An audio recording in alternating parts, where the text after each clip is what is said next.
Hello dear students, स्वागत है सभी का हमारे चैनल द माइलस्टोन एकेडमी पर।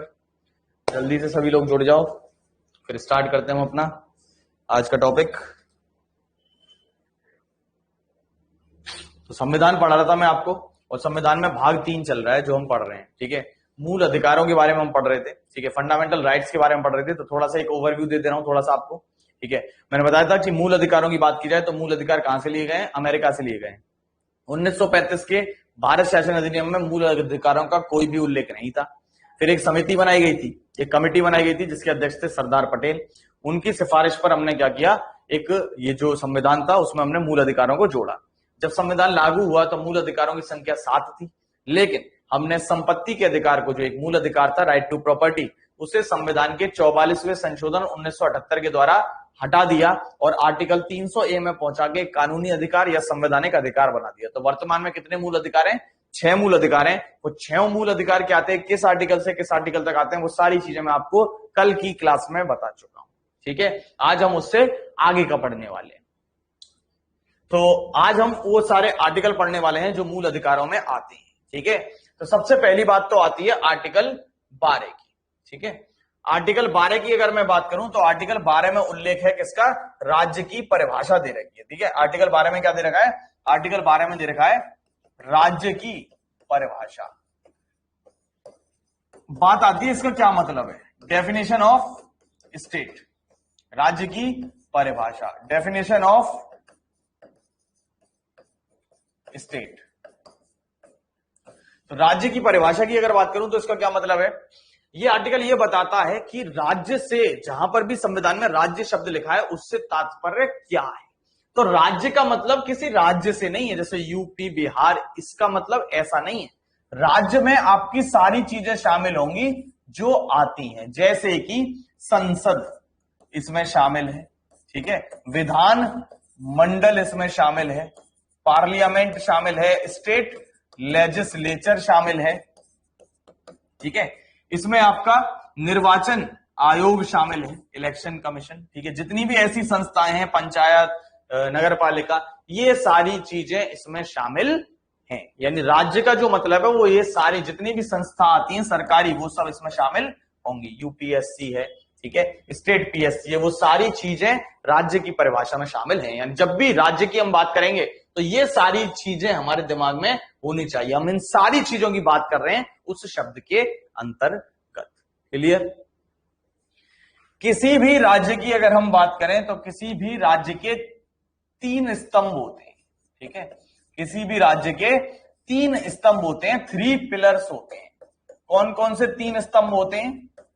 पहला होता है विधायिका, लेजिस्लेचर। ठीक है, पहला होता है विधायिका, लेजिस्लेचर।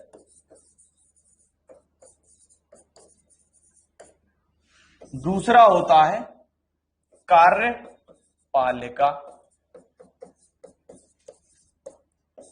एग्जीक्यूटिव। और तीसरा होता है न्यायपालिका,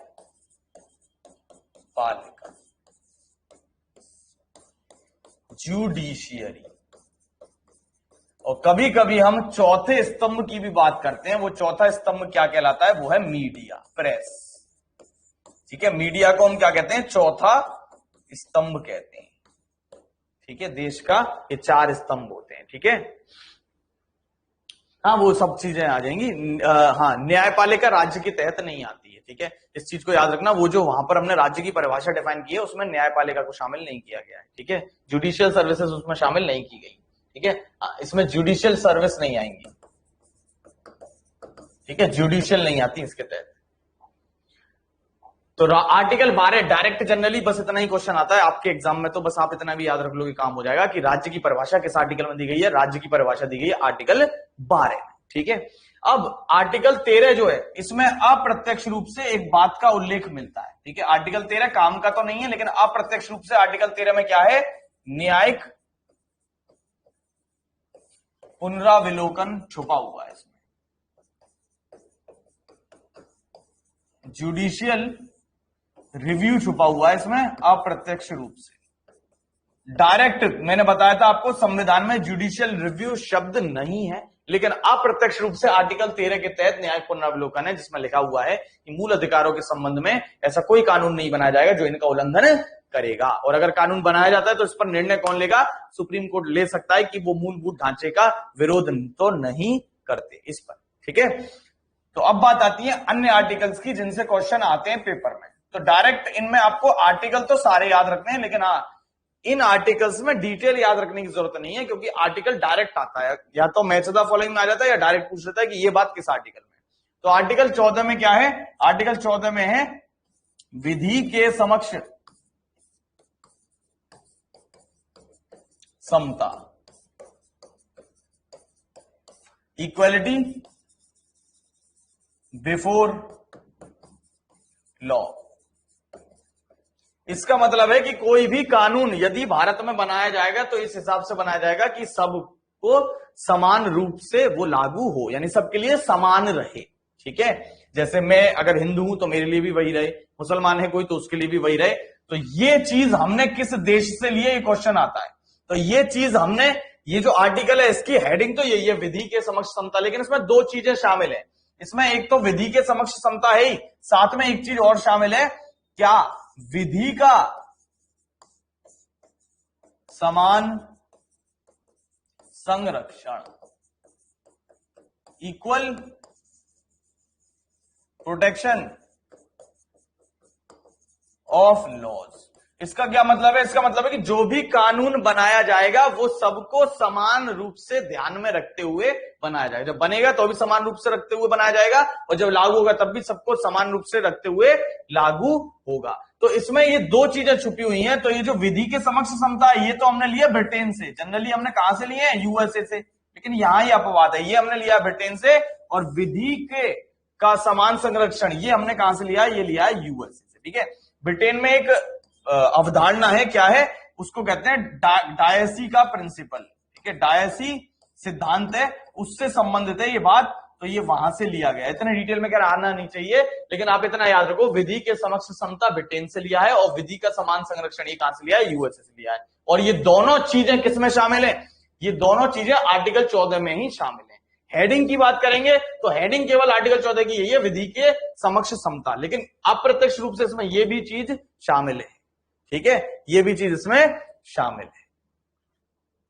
तो यही चीज यहां पर लिखी हुई है, तो जरा इसको देख लेते हैं। आर्टिकल 14 में क्या है? Equality before law and equal protection of laws, यानी कि विधि के समक्ष समता है और विधि का समान संरक्षण है।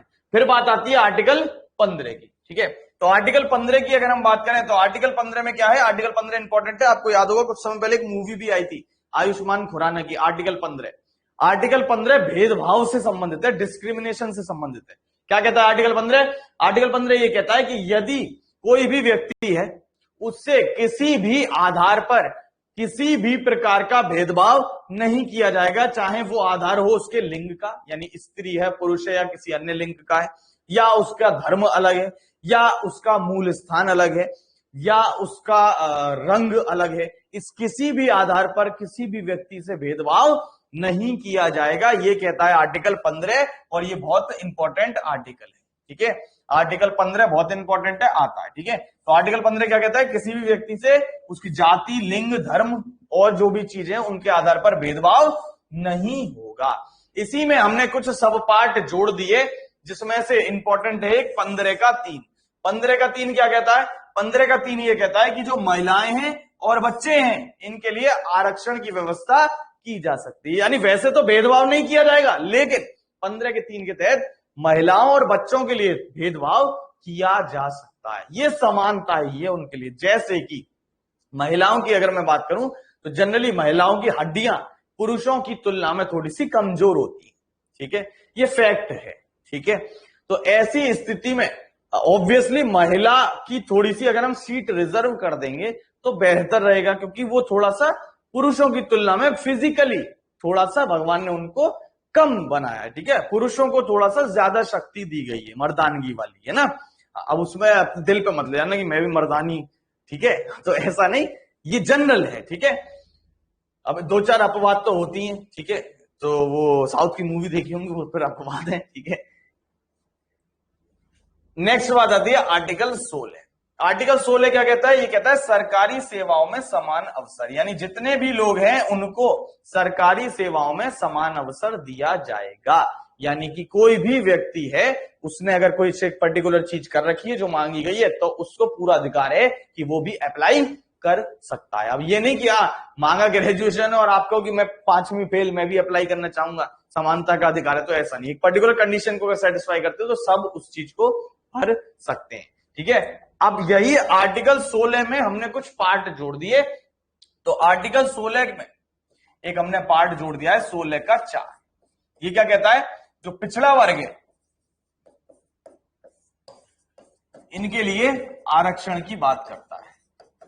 ठीक है, यानी जो पीछे रह गए, पिछड़ गए, ठीक है, वो सब अच्छा आरक्षण भी तो है, ये आ गया। ठीक है, जनरल का है इसीलिए आरक्षण की बात पे आ गया। अभी मैं समझाता हूं आरक्षण की बात। ठीक है, पिछड़ा वर्ग क्या है? इनके लिए आरक्षण की व्यवस्था, रिजर्वेशन की व्यवस्था, यानी इनके लिए हम प्रावधान कुछ ऐसे कर सकते हैं। अब देखो बात आती है, बहुत अच्छा से एक एग्जांपल आपको देता हूं। जो आरक्षण हमने लागू किया, तो क्यों लागू किया? आरक्षण वैलिड है, ठीक है, आरक्षण हटाना नहीं चाहिए, आरक्षण की नीड है, लेकिन हाँ थोड़ा सा इसमें सुधार करने की नीड है कि किसको चाहिए किसको नहीं चाहिए। तो देखो आरक्षण को ऐसे समझो, आरक्षण क्यों लाया गया था। ठीक है, कई बंदे यही सोचते हैं, जो जनरल वाले होते हैं, जैसे मैं अपनी बात करूं या और किसी की बात करूं, तो हम जनरल में आ रहे हैं तो हम ये सोचते हैं कि यार हमारे साथ शोषण हो रहा है, ये ये तो गलत हुआ है। ठीक है, ऐसे आरक्षण नहीं होना चाहिए, मेरे 60 नंबर आए, मेरे पड़ोसी के 50 आ गए, वो सेलेक्ट हो गया, मैं सेलेक्ट नहीं हुआ। तो ये सब की बात समझो क्यों आए। ठीक है, आरक्षण क्यों लाया गया? देखो एक बंदा है, एक दीवार है, मान लो ऐसे, ठीक है, कितने फुट की दीवार है? 5 फुट की दीवार है सपोज। ठीक है, और इसकी दीवार के दूसरी तरफ क्या चल रहा है? एक मेला चल रहा है, मैच चल रहा है, या कुछ भी मान लो। ठीक है, एक व्यक्ति है जो है 3 फुट का, ठीक है, एक व्यक्ति है जो है 6 फुट का। एक हमारे पास स्टूल है, या चलो 2 स्टूल मान लो। ठीक है, 2 हमारे पास क्या है? स्टूल है। ठीक है, 2 स्टूल है, और दोनों स्टूल की हाइट कितनी है? दोनों स्टूल की हाइट है 2 फीट। तो अब एक बात बताओ, एक तरीका तो यह है दोनों को एक एक स्टूल दे दूं। ठीक है, अगर मैं एक इसको स्टूल ना भी दूं तो क्या ये नहीं देख पाएगा मैच? ये फिर भी देख लेगा। अगर मैं इसको एक ही स्टूल देता हूं तो क्या ये मैच देख पाएगा? नहीं देख पाएगा। तो दोनों स्टूल की जरूरत किसको है? इसको है। अगर इसको स्टूल नहीं भी मिलेगा तब भी ये देख लेगा। यही आरक्षण है। ठीक है, आरक्षण इसीलिए लाया गया कि हमारे जो पूर्वज थे उन्होंने SC ST के साथ, OBC के साथ बहुत ही बुरा बर्ताव किया है, उनको कभी आगे आने नहीं दिया। जैसे मान लो कि कोई पिछड़ी जाति का बच्चा है, वो वेद पढ़ना चाहता है, हमने उसको नहीं पढ़ने दिया कि तू वेद नहीं पढ़ सकता है, तेरी जाति ऐसी है कि तेरे को पढ़ने का अधिकार नहीं दिया गया है, तुझे सेवा ही करनी होगी। तो ये गलत किया कि नहीं किया? तो उसी वजह से हमने उनको दबाया, तो उन्हें हमें उठाने का बनता है कि नहीं बनता है? अरे मैं अगर तुमसे कहूं कि तुम अपने बच्चे को शुरुआत में चलाने में मदद करते हो कि नहीं करते, सहायता करते हो कि नहीं करते, या उसको छोड़ देते हो कि चल बे भाग यहां से, दौड़ता रहे खुद ही? ऐसा नहीं ना, शुरुआत में सपोर्ट करते हो कि नहीं करते? जब बच्चा पैदा होता है उसका कितना ध्यान रखना पड़ता है, गर्दन टेढ़ी ना हो जाए, ये ना हो जाए, वो हो जाए, और डेलिकेट होता है, सारी चीजों को ध्यान रखते हो। वही चीज यहां पर। ठीक है, हाँ दिक्कत क्या है? ठीक है, दिक्कत क्या है? वो दिक्कत ये है कि वर्तमान में अगर मैं आरक्षण की बात करूं तो आरक्षण का थोड़ा सा आधार बदलना चाहिए। क्योंकि अभी होता क्या है कि मान लो इस बंदे को हमने 2 स्टूल दे दिए, अब इसकी जो संतान पैदा हुई वो 6 फीट की हो गई, तो इसको अब स्टूल की नीड नहीं है। ठीक है, यानी मान लो कि एक बंदा IAS बन गया, तो क्या अब इसके बेटे को किसी प्रकार के किसी भी आरक्षण की नीड पड़ेगी? क्या ये IAS सक्षम नहीं होगा कि वो अच्छी सुविधा इसको दे सके? दे सकता है। तो इन चीजों में परिवर्तन हमें करना चाहिए, आरक्षण का आधार में थोड़ा सा परिवर्तन करना बनता है। उसी के लिए एक कदम था, चाहे उसको पॉलिटिक्स कह लो या ठीक भी कदम मैं कहूंगा, जो EWS वाली कैटेगरी बनाई है, यानी जनरल में भी जो गरीब है उसको 10% आरक्षण की व्यवस्था की गई है। ऐसा ही आरक्षण भविष्य में शायद हो सके तो वो बेहतर रहेगा। ठीक है, यानी कुछ आधार बदलना चाहिए, ऐसी चीजें करनी चाहिए। तो आपके भी कुछ ना कुछ विचार होंगे आरक्षण पे क्या करना चाहिए, तो आप एक निबंध सभी लिख सकते हो कि आरक्षण पे क्या क्या हम सुधार कर सकते हैं। आरक्षण खत्म तो नहीं कर सकते और ना ही होना चाहिए। अगर तुम कहते हो आरक्षण खत्म होना चाहिए तो वो बिल्कुल गलत है, तुम्हें डिस्क्वालीफाई कर दिया जाएगा। हाँ, क्या सुधार हो सकते हैं ये आपको बताना चाहिए। ठीक है, तो ये चीज थी आरक्षण की मेन जो थी। ठीक है, तो नेक्स्ट जो आता है वो आता है आर्टिकल 17। ठीक है, आर्टिकल 17 पेपर में बहुत बार आता है और बहुत इंपॉर्टेंट है, स्पेसिफिकली यूपी वाले तो बार बार पूछते रहते हैं। आर्टिकल 17 क्या कहता है? अस्पृश्यता का अंत की बात करता है, एबोलिशन ऑफ अनटचेबिलिटी, छुआछूत जो हम जनरल भाषा में कहते हैं। ठीक है, छुआछूत, इसके अंत की बात करता है। ठीक है, इसके अंत की बात करता है, यानी कि ये कहता है कि जो हम भेदभाव करते हैं कि अरे ये नीची जाति के व्यक्ति ने छू लिया और अब मैं क्या करूं, तो अब गंगाजल डाल के अपने आप को अमृत पवित्र करना पड़ेगा, तो ये सारी चीजें हम नहीं करेंगे। और इसी को ध्यान में रखते हुए कानून बनाया गया था, SC/ST कानून, जिसको हरिजन एक्ट भी कहते हैं। हरिजन शब्द का प्रयोग किया था गांधी जी ने SC/ST के लिए, तो हरिजन एक्ट भी कहते हैं इसे, SC/ST एक्ट। कुछ समय पहले काफी न्यूज में रहा था, अगर आपको याद हो तो ये हरिजन कानून कब बनाया गया, साल पूछ सकता है, 1989 में बनाया गया था। इस चीज को आप याद रखना। ठीक है, SC/ST एक्ट या हरिजन एक्ट कब बनाया गया था? 1989 में बनाया गया था। ठीक है, ये पूछ सकता है, न्यूज में रहा था कुछ समय पहले, बवाल काफी इस पे कटा था। ठीक है, नेक्स्ट आते हैं आर्टिकल 18 पे। ठीक है, आर्टिकल 18 की बात करें तो आर्टिकल 18 क्या कहता है? उपाधियों के अंत की बात करता है। ठीक है, उपाधियों का अंत, इंग्लिश में उपाधि को टाइटल्स भी कहते हैं और एक और शब्द का प्रयोग करते हैं, एपीथेट्स। ठीक है, यानी ये क्या कहता है कि राज्य जो है वो सारी उपाधियां अब समाप्त हो जाएंगी जो पहले थी, जैसे कि नवाब, निजाम। ठीक है, ये सारी उपाधियां अब नहीं होंगी। केवल और केवल राज्य उपाधियां दे सकता है, किस किस क्षेत्र में? या तो शिक्षा के क्षेत्र में या सेना के क्षेत्र में, जैसे जनरल हो, कमांडेंट हो, मेयर हो, मेजर हो, ये सारी जो उपाधियां हैं वो सब रह सकती हैं। ठीक है, इसके अलावा शिक्षा की जो उपाधियां हैं, डॉक्टर, इंजीनियर, ये सारी उपाधियां रहेंगी, बाकी उपाधियां मान्य नहीं होंगी। ये कहता है आर्टिकल 18। और इसी आर्टिकल 18 के तहत हमने 1954 में, जिस समय भारत के प्रधानमंत्री कौन थे 1954 में? जवाहरलाल नेहरू ही थे। तो जवाहरलाल नेहरू ने 1954 में सबसे पहले नागरिक पुरस्कारों की घोषणा की। कितने नागरिक पुरस्कारों की? 4 नागरिक पुरस्कारों की। 4 सिविलियन अवार्ड्स इन्होंने डिक्लेयर किए, जिनका क्रम पूछ लेता है। ये चारों जो नागरिक पुरस्कार हैं, इनमें से सबसे ऊपर होता है भारत रत्न, दूसरे नंबर पे आता है पद्म विभूषण, फिर पद्म भूषण, और सबसे छोटा होता है इन चारों में पद्म श्री। याद कैसे रखना है? तो भारत रत्न तो याद रहता ही है कि ये सबसे बड़ा है। अब पद्म वालों को कैसे कैटेगराइज करूं? तो पद्म वालों को ऐसे याद रखो कि सबसे बड़ा जो नाम में है, बोलने में जो टाइम लग रहा है, वो पद में भी बड़ा है। तो विभूषण 4 शब्दों से मिलकर, 4 अक्षरों से मिलकर बना है, तो ये बड़ा है, तो ये दूसरे नंबर पे। भूषण उससे छोटा तीसरे नंबर पे, और श्री में एक ही आ रहा है केवल, तो ये सबसे छोटा। तो ये चारों के क्रम लगाने को कभी कभी आ जाते हैं।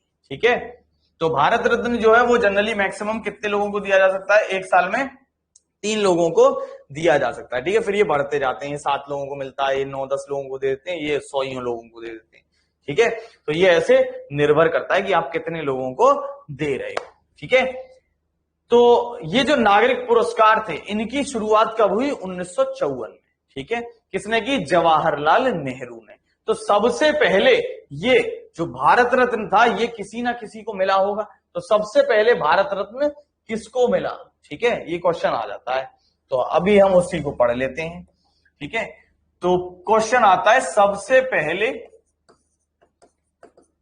किन व्यक्तियों को भारत रत्न दिया गया? तो सबसे पहले 1954 में 3 व्यक्तियों को भारत रत्न दिया गया था। इनके नाम आ जाते हैं। कौन से 3 व्यक्ति थे? CV रमन, S राधा कृष्णन और C राजगोपाल कर्मचारी। ठीक है, इन 3 व्यक्तियों को हमने 1954 में घोषणा की क्या देने की, भारत रत्न देने की। तो पहले व्यक्ति कौन होगा, ये हुए। ठीक है, अगर बात आती है पहली महिला जिन्हें भारत रत्न दिया गया, तो वो कौन हो जाएंगी, इंदिरा गांधी। ठीक है, क्वेश्चन आता है कि ये जो भारत रत्न है ये विदेशियों को भी दिया जा सकता है, ऐसा नहीं कि केवल भारतीयों को ही मिलेगा, ये विदेशियों को भी दिया जा सकता है। तो ऐसे विदेशी कौन थे, पहला विदेशी ऐसा कौन था जिसको भारत रत्न दिया गया, कोई आंसर करेगा, जल्दी से आंसर कर दो। पहला विदेशी जिसे भारत रत्न दिया गया कौन था?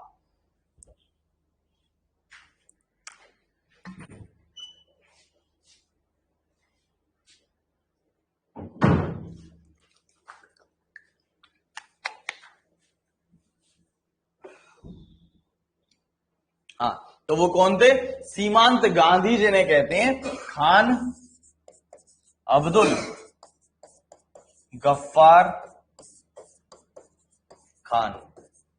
ठीक है, पहले विदेशी थे जिन्हें भारत रत्न दिया गया। इनके अलावा एक और विदेशी को भी भारत रत्न दिया जा चुका है, वो कौन थे, तो वो थे दक्षिण अफ्रीका के पहले अश्वेत राष्ट्रपति नेल्सन मंडेला।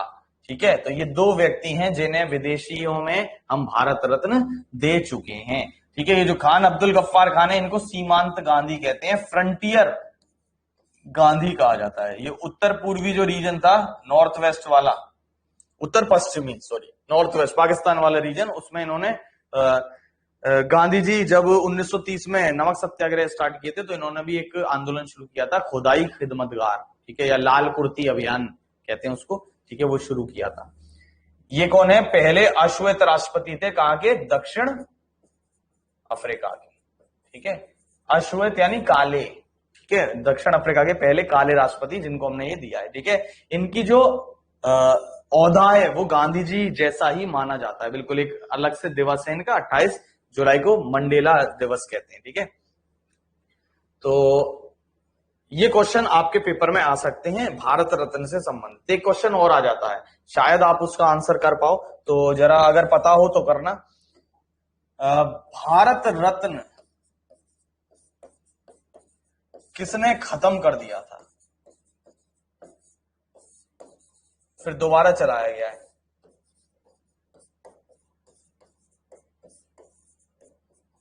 कोई बताएगा कौन से प्रधानमंत्री थे जिन्होंने भारत रत्न खत्म कर दिया था, स्टॉप कर दिया था?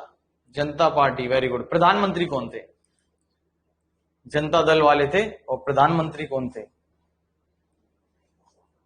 आंसर करो जरा। मोरारजी देसाई, वेरी गुड बेटा, मोरारजी देसाई थे, इन्होंने खत्म कर दिया था ये, लेकिन फिर दोबारा से इसको स्टार्ट इंदिरा गांधी जी ने कर दिया। ठीक है, इन्होंने खत्म कर दिया था। और मोरारजी देसाई की एक और खास बात है, आगे जब मैं पढ़ाऊंगा प्रधानमंत्री तब बताऊंगा, इन्हें पाकिस्तान रत्न मिला हुआ है। ठीक है, इकलौते भारतीय हैं पाकिस्तान रत्न जिन्हें मिला हुआ है। ठीक है, तो ये हो गए आर्टिकल 18 तक। अब बात आती है आर्टिकल 19 की। तो आर्टिकल 19 में क्या आता है, काफी इंपॉर्टेंट आर्टिकल है, वाक स्वतंत्रता का अधिकार आता है, बोलने की स्वतंत्रता आती है। ठीक है, और इसी के कई सारे पार्ट हैं एबीसीडी करके। ठीक है, तो वाक स्वतंत्रता के अधिकार का ही जो ए पार्ट है, ठीक है, उसमें क्या आता है, उसमें आता है प्रेस की स्वतंत्रता। ठीक है, क्या आती है, प्रेस की स्वतंत्रता, फ्रीडम ऑफ प्रेस, मीडिया की स्वतंत्रता आती है।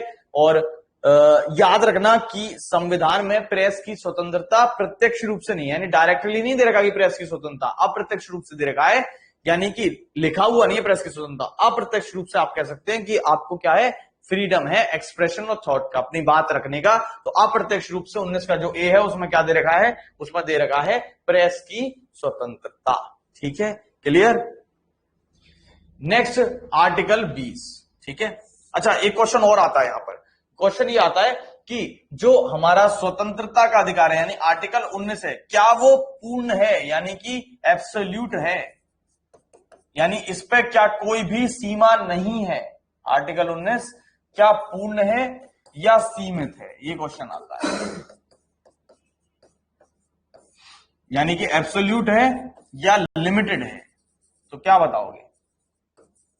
आंसर बताओ जरा, क्या होना चाहिए? आर्टिकल 19 सीमित है या पूर्ण है? तो आर्टिकल 19 क्या है? सीमित है। यानी आर्टिकल 19 वहीं तक आप प्रयोग कर सकते हो जहां तक किसी और के मूल अधिकारों का हनन ना हो। यानी ये नहीं कि आपको बोलने का अधिकार है तो आप कुछ भी अंटसंट देशद्रोह के बोलो, है ना, भारत तेरे टुकड़े होंगे, टुकड़े टुकड़े गैंग बन जाओ, तो ऐसा नहीं है, लिमिटेड है। अगर ऐसा कुछ करते हो तो फिर वो खिलाफ है, वहां आपका मूल अधिकार आपकी सहायता नहीं करेगा। ठीक है, किसी को भी रास्ते चलते माँ बहन की गाली दे रहे हो तो ऐसा अलाउड नहीं है। ठीक है, फिर वो भी रसीद कर देगा आपको।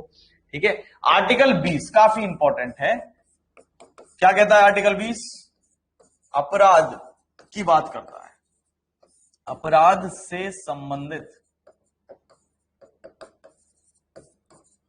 प्रावधान, provisions related to an offence. यानी कोई भी अपराध अगर आप करते हो, कोई भी ऑफेंस करते हो, तो क्या वो अपराध माना जाएगा या नहीं माना जाएगा? ठीक है, हाँ बिल्कुल, फंडामेंटल राइट्स लिमिटेड है, बिल्कुल फंडामेंटल राइट्स वहीं तक है, दूसरे के भी तो फंडामेंटल राइट्स है, उनका नुकसान नहीं होना चाहिए। ठीक है, तो अपराध से संबंधित प्रावधान क्या कहता है? ये कहता है कि कोई भी व्यक्ति यदि कोई अपराध करता है तो वो अपराध केवल तभी माना जाएगा जब उसके लिए कोई कानून बना हुआ हो।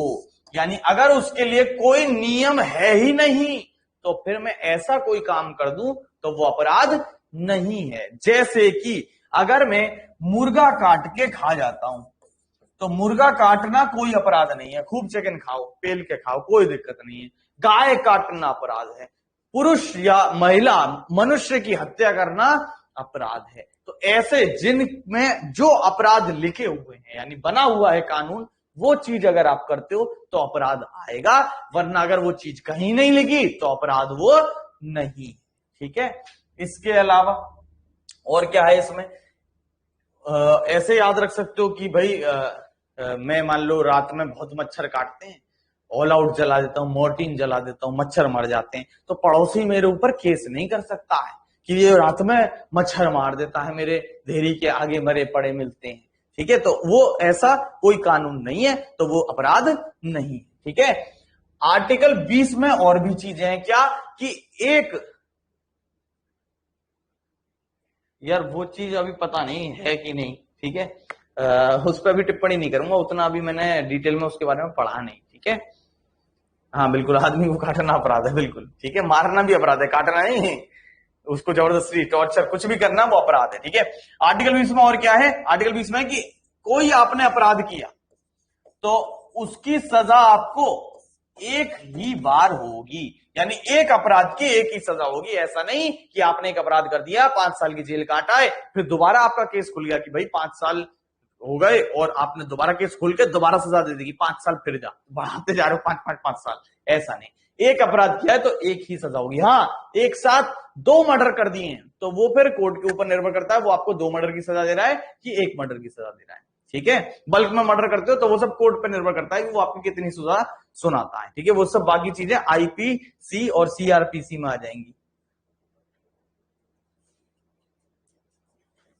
हाँ वही बता रहा हूँ ना चिराग, हाँ वही बता रहा हूं मैं, मेरे को पता था यही क्वेश्चन भी पूछने वाले हो। ठीक है, ठीक है,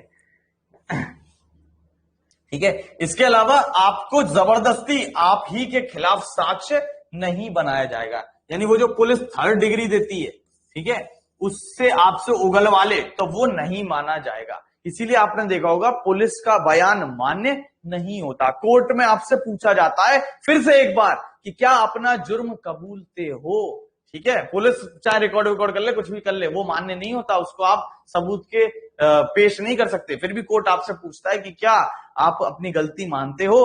अगर आपने कहा तो फिर तो है ही, अगर नहीं कहा तो वहां इनकार कर सकते हो। छोटे मोटे आजकल नाटक वाटक चले हैं, वेब सीरीज, वो भी देखते हो, उनसे भी थोड़ा बहुत सीखने को मिल जाता है। क्रिमिनल जस्टिस देख लेना, थोड़ा सही सा है। ठीक है, मारकाट तो है लेकिन हाँ थोड़ा बहुत सीखने को भी मिलता है कि किस तरीके से कानून चलता है।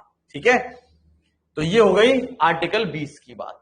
ठीक है, आर्टिकल 21 बहुत ही इंपॉर्टेंट है। ठीक है, आर्टिकल 21 बहुत ही इंपॉर्टेंट है। आर्टिकल 21 क्या कहता है?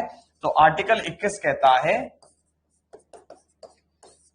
प्राण और दैहिक स्वतंत्रता देता है, प्राण और दैहिक स्वतंत्रता, फ्रीडम ऑफ पर्सनल ऐसे लिख लो, right to life and personal liberty. क्या मतलब है इसका? ये जो आर्टिकल 21 है ये आपको प्राण और दैहिक स्वतंत्रता देता है, यानी कि आपके प्राण, आपकी कोई हत्या नहीं कर सकता। यदि कोई आपकी हत्या करता है तो वो क्या है? अपराध है। यानी इस आर्टिकल में आपको क्या मिलता है? जीने का अधिकार देता है। ठीक है, आर्टिकल वो अभी शिक्षा का अधिकार आ गया है, 21 ही है वो, बिल्कुल ठीक है। तो आर्टिकल 21 क्या कहता है? आपको जीने का अधिकार देता है। ठीक है, आपको पूरा लाइफ जीने का अधिकार है, जैसी चाहे वैसे जियो। लेकिन इस आर्टिकल में मरने का अधिकार शामिल नहीं है, मर नहीं सकते आप। सुसाइड वाला में उल्टे आप पे ही लग जाता है केस। ठीक है, तो मरने का अधिकार शामिल नहीं है। हाँ, कुछ समय पहले इसको हम कहते हैं इच्छा मृत्यु। ठीक है, इसका भी थोड़ा सा मैं उल्लेख कर दूं, क्योंकि कुछ समय पहले इससे रिलेटेड सुप्रीम कोर्ट ने कुछ बात कही है। इच्छा मृत्यु कहते हैं इसको, इंग्लिश में कहते हैं यूथेनेशिया। तो ये यूथेनेशिया दो तरीके की होती है, एक होती है सक्रिय और एक होती है निष्क्रिय। ठीक है, सक्रिय का मतलब है एक्टिव, यानी कि जो आदमी जिंदा है उसको इंजेक्शन देकर खुद ही मार दो। दूसरा तरीका ये होता है कि वो जिन जिन चीजों पर आदमी जी रहा है उन चीजों को बंद कर दो और वो मर जाए।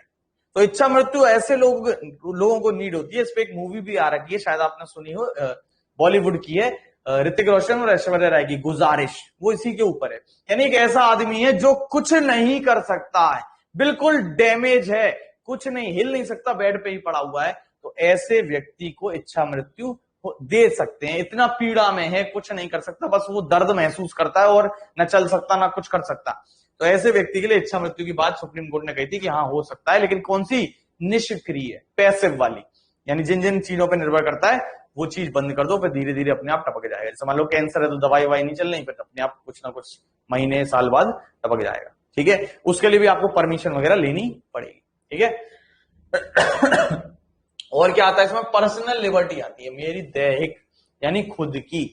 ठीक है, तो खुद की स्वतंत्रता से क्या मतलब है? बड़ा इंपॉर्टेंट सवाल है। ये आर्टिकल 21 जो है ना, इसमें बहुत सारी चीजें हमारी शामिल हैं, जैसे कि सबसे इंपॉर्टेंट, अपनी मर्जी से शादी कर सकता हूं। किस आर्टिकल के तहत? मुझे पूरा अधिकार है कि मैं अपनी मर्जी से शादी कर सकता हूं। किस आर्टिकल के तहत? आर्टिकल 21 के तहत। कोई भी व्यक्ति है, चाहे महिला हो चाहे पुरुष हो, उसको अधिकार है कि वो अपनी मर्जी से शादी कर सकता है। किस आर्टिकल के तहत? आर्टिकल 21 के तहत। हाँ, अपनी मर्जी से शादी तो कर सकते हो, लेकिन फिर वो घर वालों की भी मर्जी है कि वो तुम्हें घर से बेदखल कर दें, जायदाद बिल्कुल भी ना दें, तो ये उनकी मर्जी है। ठीक है, फिर उसमें भी तुम कुछ नहीं कर सकते हो। ठीक है, तो सोच समझ के करना भैया। तो अपनी मर्जी से शादी कर सकते हो, ये किसके तहत है? आर्टिकल 21 के तहत है। आर्टिकल 21 में ये केस चला था काफी फेमस, मेनका गांधी, जो अभी शायद मंत्री भी हैं, महिला मंत्री हैं, मेनका गांधी बनाम भारत संघ, ये केस चला था।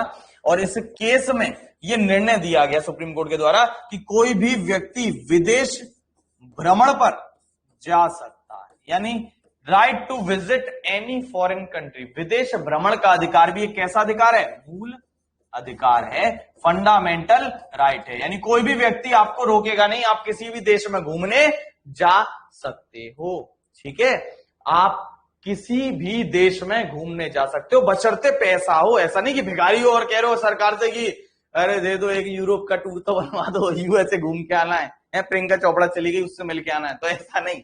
आप पैसा वैसा है, आप पे वीजा लग जाता है तो आराम से घूमने जा सकते हो। ठीक है, खुद के पैसे से, सरकार नहीं देगी। ठीक है, तो ये विदेश भ्रमण का अधिकार भी किस आर्टिकल में है? 21 में है। अपने स्वतंत्रता का अधिकार है, खुद की दैहिक स्वतंत्रता का, यानी खुद की मर्जी से शादी कर सकते हो, आर्टिकल 21। कोई भी आपकी बिना पूछे रिकॉर्डिंग नहीं कर सकता, यानी निजता का अधिकार, ये भी काफी न्यूज में रहा था।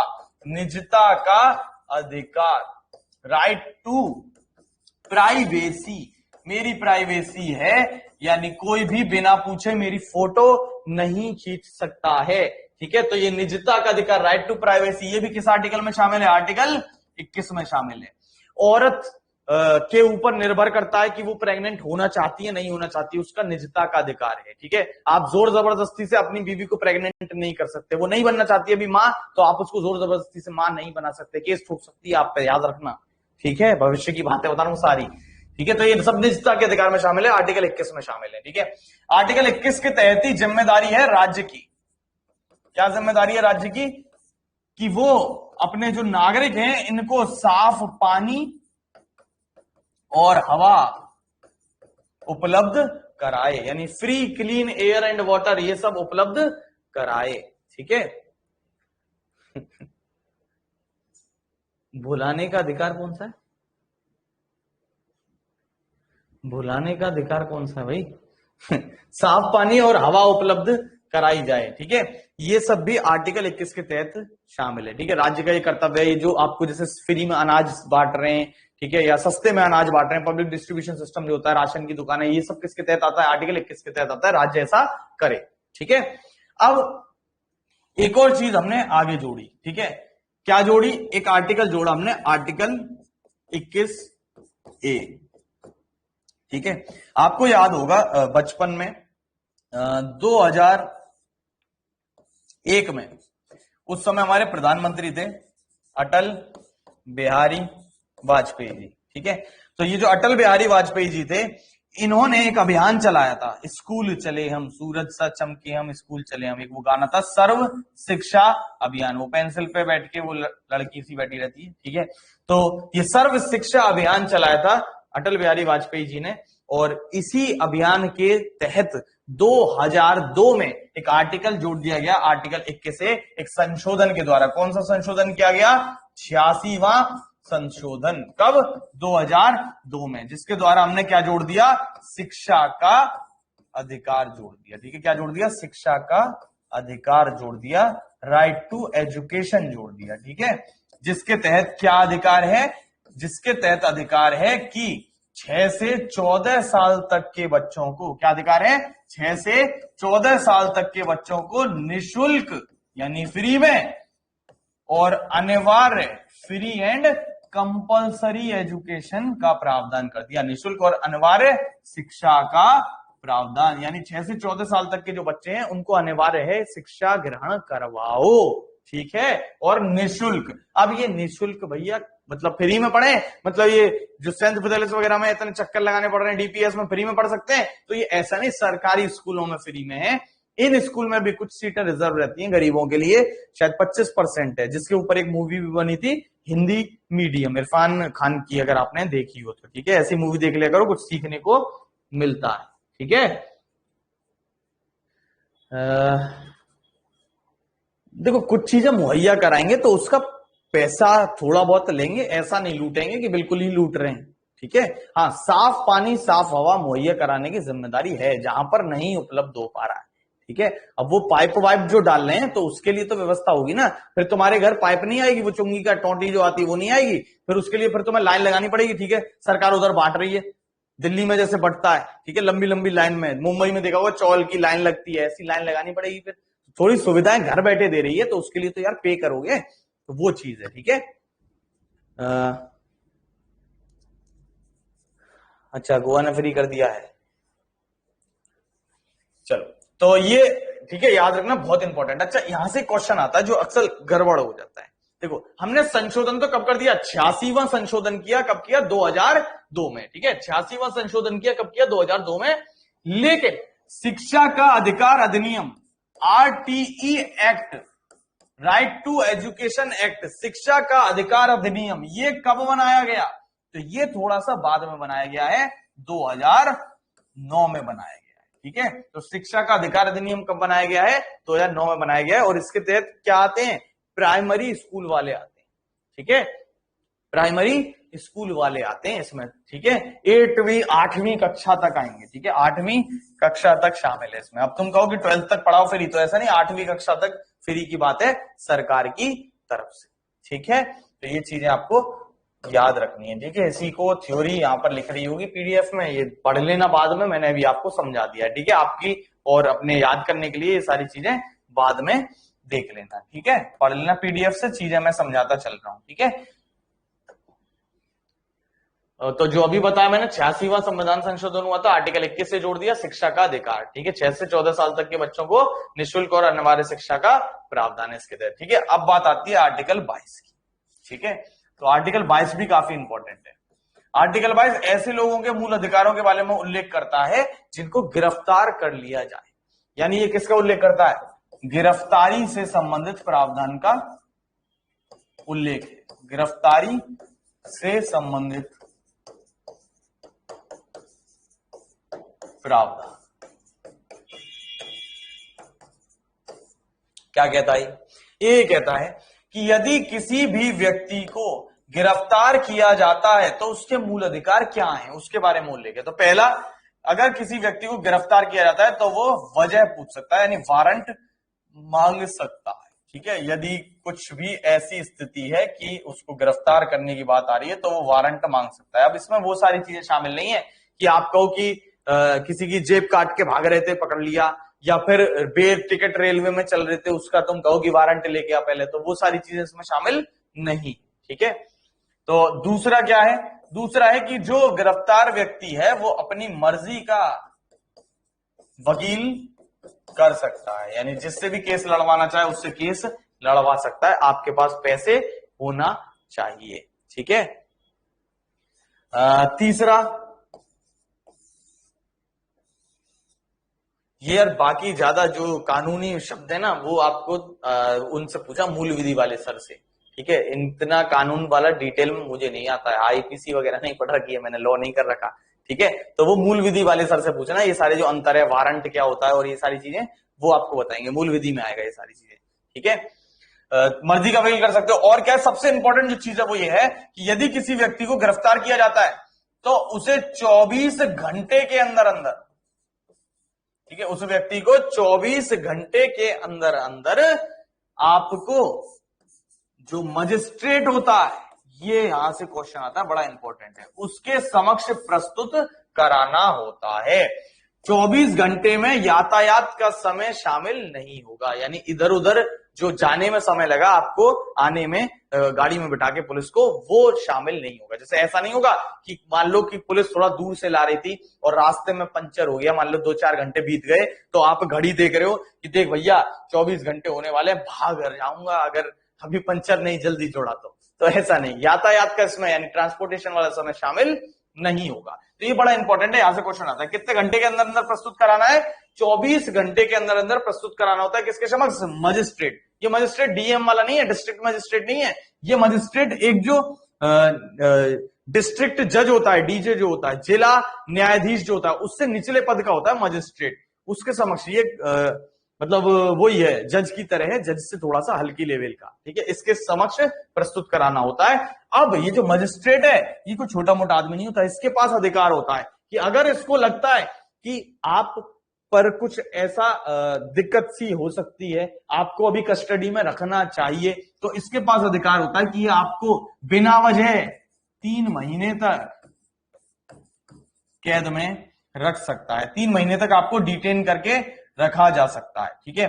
3 महीने तक आपको डिटेन करके रखा जा सकता है, यानी आपको डिटेंशन में 3 महीने तक रख सकते हैं बिना वजह के, यानी आपका केस नहीं चलेगा, सुनवाई नहीं होगी, और फिर भी आपको 3 महीने के लिए ये भेज सकता है। मान लो आतंकवादी वगैरह टाइप के और ज्यादा भेजना है तो फिर उसके लिए एक बेंच बनती है, उसमें हाई कोर्ट वगैरह के जज होते हैं, वो डिसाइड करते हैं कि और कितना कस्टडी में रखा जाए।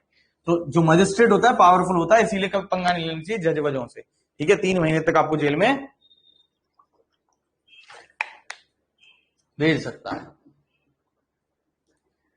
क्लास तो बेटा 7 बजे से ही चल रही है, तेरे को अब आ रहा है नोटिफिकेशन, नेट शायद हो सकता है नहीं सही चल रहा हो। देखो क्लास हमारी डेली जिस टाइम पे चलती है उसी टाइम पे चलेंगी और चलती भी है। कभी इधर उधर हो जाता है तो हम मैसेज कर देते हैं, अगर मैसेज नहीं आया तो इसका मतलब जिस टाइम पे चलती थी उसी टाइम पे चलेगी, अगर नहीं चल पाती है तो हम जनरली मैसेज कर देते हैं। हम समझते हैं आपका टाइम भी कीमती है और हमारा भी बहुत ज्यादा कीमती है, हर समय कुछ ना कुछ कर रहे हैं, ठीक है। मेरे चेहरे से आपको हालत दिख रही होगी, लगातार मेहनत हमारी चल रही है, ठीक है, फिर भी हम निरंतर प्रयास करते हैं कि आपका पूरा जो कोर्स है वो सही समय पे हर टाइम पर चीज हो सके, ठीक है। कुछ चीजें हमारे आउट ऑफ कंट्रोल होती हैं, उसमें हम कुछ नहीं कर सकते, ठीक है। तो वहां पर थोड़ा सा आप भी हमारा समर्थन करें, हम भी आपके साथ हैं, आप भी थोड़ा सा हमें सपोर्ट करें, ठीक है। चल, तो ये हो गया आर्टिकल 22। ये इंपॉर्टेंट दो बातें आर्टिकल 22 में आ जाती हैं, क्या? 24 घंटे के अंदर अंदर आपको मजिस्ट्रेट के समक्ष प्रस्तुत कराना होगा। मजिस्ट्रेट कितने महीने तक रख सकता है कैद में? 3 महीने तक, ठीक है भाई। यही यहां पर लिख रहा है, बाद में पढ़ लेना, ठीक है। अब बात आती है आर्टिकल 23 और 24 की। तो आर्टिकल 23 और 24 में बताया था किससे संबंधित है? शोषण के विरुद्ध अधिकार से संबंधित है, राइट अगेंस्ट एक्सप्लॉयटेशन। आप किसी के साथ शोषण करते हैं तो उसको अधिकार है कि वो अपनी आवाज उठा सकता है। तो आर्टिकल 23 में क्या आता है? आर्टिकल 23 में आता है मानव तस्करी और जबरन श्रम पर रोक। यानी आप किसी को दास बनाकर काम नहीं करा सकते, गुलाम, फ्री में, बेगारी जिसको हम कहते हैं, एक और शब्द का प्रयोग करते हैं, बेगारी। आप किसी को बेकार, मतलब एक तरीके से, यानी बेगर से बनाए, बेगारी, यानी किसी से बिला वजह श्रम नहीं करा सकते, बिना पैसे दिए उसे श्रम नहीं करा सकते, दास नहीं बना सकते हो, ये अब प्रतिबंधित है, ठीक है। किसके तहत? आर्टिकल 23। मानव तस्करी तो आप समझते ही हो, मानव व्यापार जो होता है, ठीक है, महिलाओं का आदान प्रदान होता है, बच्चों को, ठीक है, भीख वगैरह मंगवाने के लिए, ये सारी जो चीजें होती हैं, ये सब आर्टिकल 23 के तहत निषेध है, मना है। अगर ये करते हो तो इसके लिए फिर प्रावधान है, आईपीसी की धाराएं कौन कौन सी है वो तो खैर आपको सर बताएंगे, ठीक है। नेक्स्ट होता है आर्टिकल 24। आर्टिकल 24 क्या कहता है? बच्चों से संबंधित है, बाल श्रम से संबंधित है। ऐसे क्वेश्चन आ सकता है, बाल श्रम से संबंधित कौन सा आर्टिकल है? आर्टिकल 24 क्या कहता है कि जो कारखाने आदि हैं, इसमें 14 साल से जो कम के बच्चे हैं, इनको कोई रोजगार नहीं दिया जाएगा। जहां पर भी जान का खतरा होगा वहां पर इनको ऐसे काम नहीं दिए जाएंगे। हाँ, फैमिली का कुछ है तो वहां पर ये काम कर सकते हैं। जैसे दुकान है मान लो मेरे कपड़ों की, उस पर बैठा हुआ है, तो इस तरीके की काम कर सकता है, ठीक है। हाँ, लेकिन वो फैमिली में है। ऐसे अगर आपको ऐसे किसी काम में करते हो और 14 साल से कम आपकी आयु हो तो आपको पकड़ा जा सकता है, बच्चे को नहीं पकड़ा जाता है, ठीक है। हाँ, वो मशीन वगैरह के जो कार्य है ना, उसमें 18 साल है, ठीक है। मशीन वगैरह के जो कार्य है उसमें 18 साल है। जैसे कि ये है ताले वाले बनाने का कारखाना है ना, उसमें आप काम नहीं कर सकते, 18 साल के न्यूनतम होने चाहिए, ठीक है। संविधान में भी 14 ही है, इस चीज को आपको याद रखना है, ठीक है। हर काम 18 के लिए नहीं है, उसमें कुछ पर्टिकुलर काम है, ठीक है, उसकी पूरी लिस्ट है, ठीक है। जो श्रम वाला कानून होता है उसमें ये पूरी लिस्ट आती है, ठीक है। चलो, नेक्स्ट है आर्टिकल 25। आर्टिकल 25 क्या कहता है? आर्टिकल 25 कहता है कि कोई भी व्यक्ति किसी भी धर्म को अपना सकता है और उसका प्रचार प्रसार कर सकता है। यानी धर्म की स्वतंत्रता की बात करता है कि मेरी मर्जी है, मैं अगर किसी धर्म को अपनाना चाहूं, किसी और धर्म को जो मुझे अच्छा लगता है उसको अपना सकता हूं, उसका प्रचार प्रसार भी कर सकता हूं, कोई रोक टोक नहीं है। हाँ, किसी से जोर जबरदस्ती धर्म परिवर्तन कराना अपराध है। यानी आप जबरदस्ती अपने दोस्त को लेगा कि नहीं धर्म परिवर्तन आज करा, यही आपको बनना है, तो वो अपराध है और उसमें पकड़े भी जाते हैं। एक साथ धर्म परिवर्तन हो रहा था, पुलिस ने छापा मार के पकड़ लिया, ठीक है। नेक्स्ट है आर्टिकल 26। आर्टिकल 26 क्या कहता है? धार्मिक मामलों का प्रबंध करने की स्वतंत्रता देता है, freedom to manage religious affairs. यानी कि आप कोई अपना कोई कार्यक्रम कराना चाहते हो, ठीक है, जो आपका खुद का है, मान लो जगराता कराना है, शिव विवाह कराना है, पूजा पाठ कराना है, करा लो। हाँ, उसको कहां कराओगे? जहां पर दूसरे के मूल अधिकारों का हनन ना हो। यानी ऐसा नहीं कि सेंटर पॉइंट पे तंबू गाड़ के बैठ गए कि भैया यहां पे कराऊंगा, ठीक है। तो उसकी परमिशन फिर लेनी होगी, जो जो रूल्स एंड रेगुलेशंस है उनको फॉलो करते हुए। नेक्स्ट है आर्टिकल 27। ये क्या कहता है? धार्मिक कर की स्वतंत्रता देता है। यानी किसी भी व्यक्ति से जोर जबरदस्ती उसके धर्म के आधार पर पैसा नहीं लिया जाएगा। यानी ऐसा नहीं कि हिंदू है तो ला फिर 5%, ठीक है, भगवान के नाम पे, ठीक है। मुस्लिम हो तो ला 10% अल्लाह के नाम पे।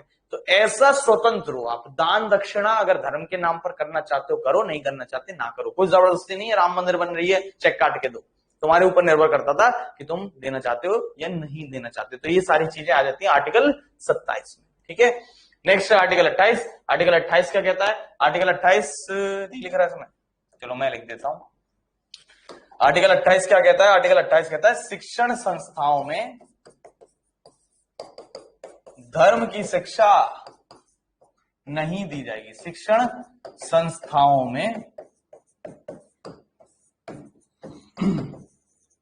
धर्म की शिक्षा नहीं दी जाएगी, यानी रिलीजियस एजुकेशन नहीं दी जाएगी जो सरकार के पैसे से चलते हैं। लेकिन इसमें फिर अपवाद हैं। अपवाद क्या है कि जो अल्पसंख्यक हैं उनको अधिकार कुछ कुछ दिए गए हैं। ठीक है, अल्पसंख्यकों में अपवाद आता है, जैसे कि आपके दिमाग में फौरन आ भी गया होगा मदरसे जो होते हैं। ठीक है, वहां कुरान वगैरह पढ़ाई जाती है, लेकिन अभी भी मदरसे क्योंकि राज्य के तहत आते हैं तो मदरसों में निर्भर करता है कि आप चीजें कर सकते हो। करंट का सवाल है, शायद आपको याद भी हो, हाल ही में शायद कुछ मदरसे थे उन पर प्रतिबंध लगा दिया, या वहां पर ऐसा कोर्स सिलेबस करने की कुछ बात हुई थी। अभी करंट का ही सवाल है, मैंने आपको पढ़ाया भी है। तो वो राज्य का नाम बताओगे, मदरसों से रिलेटेड क्या हुआ था? भारत का राज्य कौन सा है? तो वो असम। ठीक है, याद रखना इसको। मदरसों से रिलेटेड कुछ हुआ था, या तो बंद कर दिए या फिर यहाँ एनसीईआरटी वगैरह फॉलो करा रहे हैं। ऐसे यूपी में भी बात हुई थी, वो हो नहीं पाया लागू, लेकिन हाँ बात हुई थी कि मदरसों में अब हमें एनसीईआरटी की किताबें चलाएंगे। ठीक है, तो वो देख लेना जरा, वो मैंने बताया है आपको। ठीक है, ये हो गया आर्टिकल 28। ठीक है, आर्टिकल 29 से पढ़ेंगे हम नेक्स्ट क्लास में। ठीक है, आज के लिए इतना ही रखते हैं, इतना आप याद कर लेना। ठीक है, हाँ, सऊदी अरब में रामायण और महाभारत की बात थी। बिल्कुल बिल्कुल सही कह रहा है, सऊदी अरब में रामायण और महाभारत उन्होंने जोड़ लिया अपने करिकुलम में। ठीक है, तो यहां तक किसी को भी कोई भी डाउट हो तो आराम से मेरे से पूछ सकता है, कल डिस्कस कर लेना। ठीक है, आज के लिए रखते हैं इतना ही। उम्मीद करता हूँ सही से समझ में आ रही होंगी सारी चीजें। कोई भी किसी भी प्रकार का आपको डाउट हुआ करे, बेझिझक आप कहें। ठीक है, हम हमेशा आपकी सेवा में तैयार हैं। हाँ, लेकिन पढ़ाई जरूर करते रहे, जितना भी पढ़ा रहा हूँ उतना जरूर पढ़ते रहना। और पीटी के बाद तो थोड़ा सा सीख ले लो। ठीक है, पीटी में 40 के 40 रखकर मेरे नोट्स से आए हैं। ठीक है, अगर नोट्स आपने बना रखे हैं, जैसे पुष्पेंद्र है, ये एक बार मेरे से पढ़ चुका है, अभी दोबारा रिवीजन कर रहा है, तो इसको पता है एज इट इज 40 के 40 दोनों शिफ्टों में रख के आए हैं नोट्स से ही।